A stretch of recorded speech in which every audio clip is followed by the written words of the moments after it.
Aujourd'hui, bien sûr, je suis ravie de vous retrouver. Aujourd'hui, j'ai trouvé un thème à vous partager qui me semble tout à fait pertinent. Et le thème, c'est quand utiliser sa tête et quand suivre son cœur. Donc, j'ai trouvé des petites notes à vous partager en plus des outils que j'avais déjà, des conseils plutôt.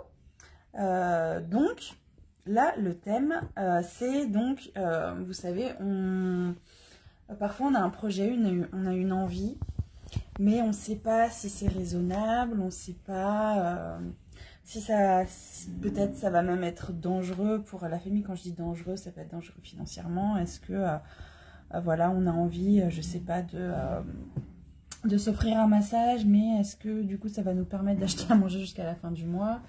Alors là, on ne parle pas des dépenses comme ça. Là, j'ai plutôt envie de vous parler, ce qui concerne votre projet. Vous avez une envie de projet.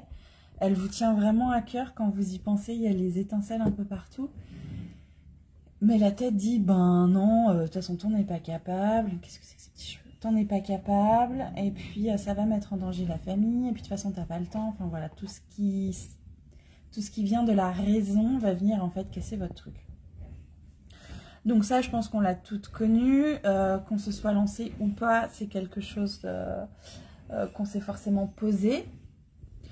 Et donc sans nous en rendre compte, finalement, à la longue, on ne fait plus rien, on est totalement limité et du coup, bah, on est même plus limité encore que ce qu'on croit. Donc voilà quelques conseils pour sortir de là. Donc, quand utiliser sa tête, quand utiliser son cœur. Donc, ta tête te procure une forte capacité d'analyse et de création.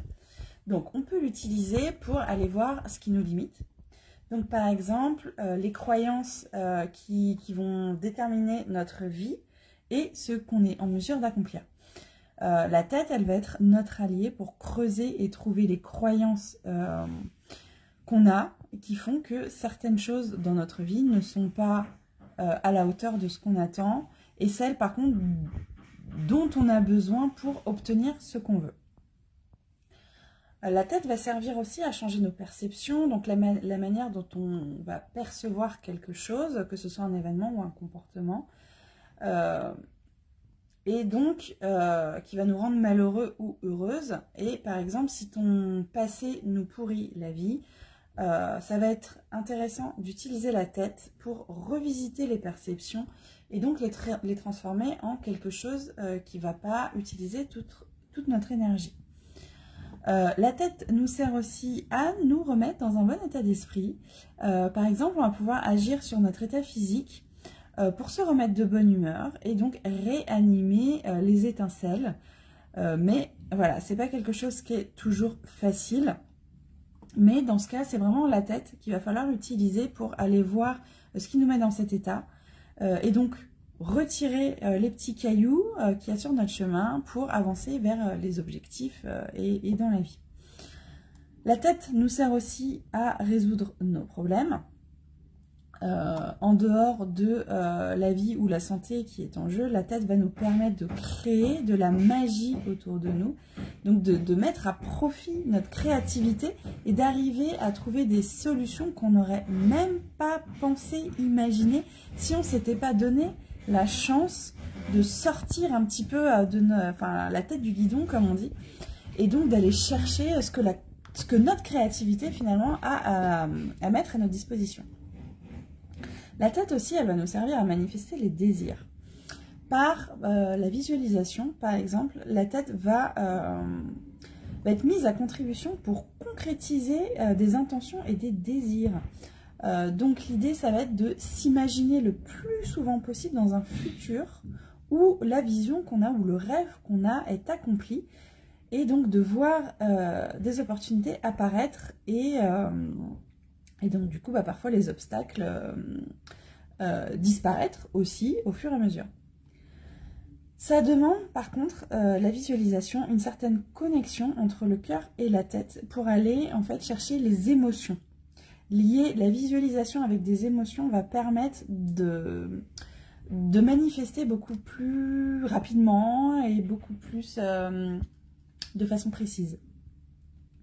Donc ensuite, il y a le cœur. Quand est-ce qu'on suit le cœur? Donc il est là, lui, pour nous mener vers le bonheur, mais à grande vitesse, bien plus vite que la tête. L'idée, c'est de l'écouter à chaque fois qu'on a besoin de choisir ou de décider.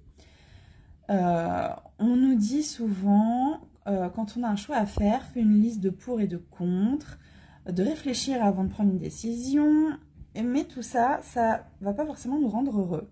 Parce que dans ces cas-là, c'est la tête qui prend le relais. Et, on le sait, le rôle de la tête, en fait, c'est de nous garder en sécurité et certainement pas d'avoir une vie inspirante ou excitante. Elle va vraiment faire le contraire, nous laisser dans ce qu'on trouve confortable, dans ce qui est rassurant, dans ce qu'on connaît. Et on le sait aujourd'hui, pour avoir ce qu'on n'a pas encore, il faut faire des choses qu'on ne fait pas encore. Et ça, c'est pas la tête qui nous permet de le faire. Donc, si on veut une vie inspirante et excitante, l'idée, ça va être d'écouter son cœur, tes envies, tes inspirations et son corps, donc les sensations qu'on ressent, plutôt que d'aller écouter sa tête. En fait, les choix peuvent être super simples si on ne laisse pas la tête s'en mêler. Donc, l'idée, là, en fait, ça va être d'utiliser la tête pour nous propulser, pour avancer, et plutôt le cœur pour guider, pour choisir. En fait, c'est ça l'idée que j'en ai tirée, moi, de mes recherches et de ce que je fais de toute façon depuis un petit moment et que je vous offre donc dans l'accompagnement et plus rapidement dans le challenge. La tête, en fait, on va pouvoir s'en servir pour avancer, vous savez, pour construire les petites marches qui vont nous permettre d'arriver au sommet. Et le cœur va nous servir à choisir ce qu'on veut et à apprécier le chemin. Et justement, et savoir quoi mettre sur le chemin pour l'apprécier. Voilà ce que je voulais partager aujourd'hui avec vous. Bien sûr, je vous rappelle qu'il y a le challenge qui commence dans une semaine. Je vous rappelle qu'il y a un jeu concours pour gagner une séance de coaching avec moi pour avoir un plan d'action pour lancer votre projet. Sans sacrifier, bien sûr, votre vie de famille. Voilà. Qu'est-ce que j'avais d'autre à dire?